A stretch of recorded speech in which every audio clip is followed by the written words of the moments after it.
Okay, so this is section 7.2, area between curves.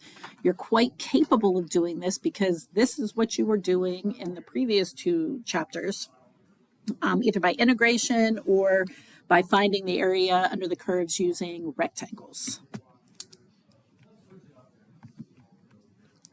So all you have to do is take the bigger equation minus the smaller equation. Now, one of the things that I told kids in class that I expected them to have in their notes was this example. So the first one is this, and then this one. And here I am at x is 2, and this point is 2, 4, and this point is 2, 8. And I asked, what's the distance between those 2 points? And inevitably in class, someone yells out 4. And the reason for that is because you took top minus bottom. So that's the first key. And then the other drawing that I told everyone that I expect to see in your notes is this one. And here I am at 2, 8. And here I am at, drawing not to scale, 2 square roots of 2, 8. So this point is 2, 8. This point is 2 square roots of 2, 8. And the distance between those 2 points is 2 square roots of 2 minus 2. In this case, you take right minus left. Now, the reason I have you do this is so that when we are in later sections and kids will come up and say to me, how do I know if I'm supposed to use right minus left or top minus bottom? I will say, let me see your notes for section 7.2. And then we will talk about how it's right minus left or top minus bottom. You have to know bigger minus smaller, bigger minus smaller. Okay, and so we're finding the area between two curves and we're going from A to B. So basically what I'm doing is just finding this area and then I am subtracting off this area. So it's just the integral of the top minus the integral of the bottom from point A to point B. And this is when we're in terms of x's. So the first example we do is this one. You have to have a drawing to get full credit. Okay, I'm only going from x is 0 to x is pi over 2. Excuse me. So 0 to pi over 2, there's cosine of x. Negative sine of x is here. Okay, and again, I don't care how much you draw of it, just know that this is the only region I'm talking about from 0 to pi over 2. The area between these two curves is going to be the integral of the top equation, which is cosine of x, minus the bottom equation, which is negative sine of x dx. Now, as I point out in class, you would miss a point because you are adding and or subtracting and you don't have parentheses. If you forget those, that's one of the biggest mistakes that kids make in this section. And we are integrating this from 0 to pi over 2. Now in class, we actually did these the long way, so I recommend you pause and do these just to keep up to date, make sure you're sharp with your skills. And I'm going to do this quickly. The answer is just 2. Okay, the next one we did is this one, and I did a sketch of this. You wouldn't get something like this. You might, but I doubt it on the AP test or even my test, but I'm going to do a quick sketch of this and you have to find points A and B. So to do that, I know that, I'm going to get rid of my graph, but you need this graph. You have to have that graph. I know that sine of theta equals 0 when theta is 0 pi or 2 pi, but that's theta is going to be 2x plus pi. So that means 2x plus pi has to be these. And so I do the first test. Well, I know what this graph looks like. It's starting here and coming up like this. That's not negative pi over 2. So that's bad. And then I move to the next one. And when I do that one, that's fabulous. So that's going to be 0. Now, this is actually an old problem. This isn't a top minus bottom, but I always do this one at this level because, well, I don't always do it. I've just done it for a couple of years, and it's the first year I've added it to my notes. Usually I just put the problem up myself.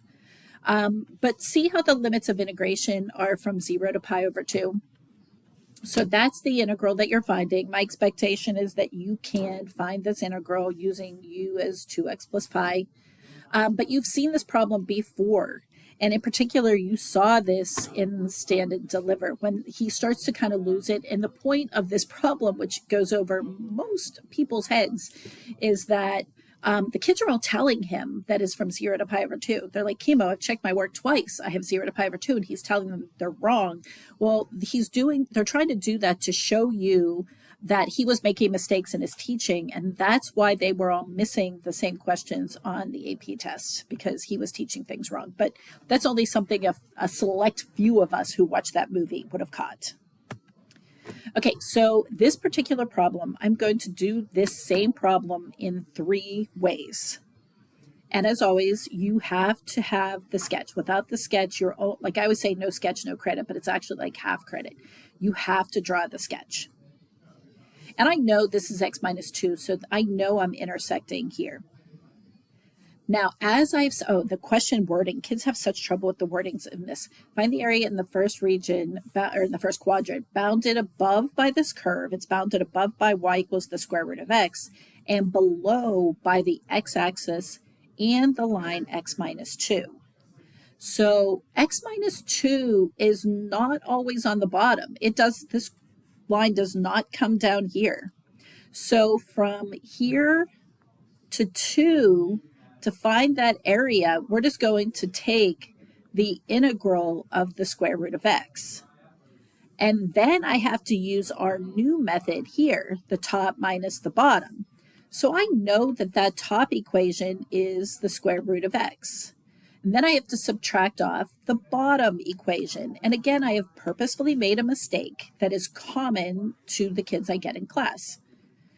It's minus quantity x minus 2. So you have to remember to distribute that negative. Now, I know that I'm starting at 2. I have to find this second limit of integration. And to do that, you must, on my test and on the AP test, set the 2 equations equal to each other and solve. If it's a calculator question, you could go from this step to the answer, but I always recommend showing work, especially if it's a non-calculator section.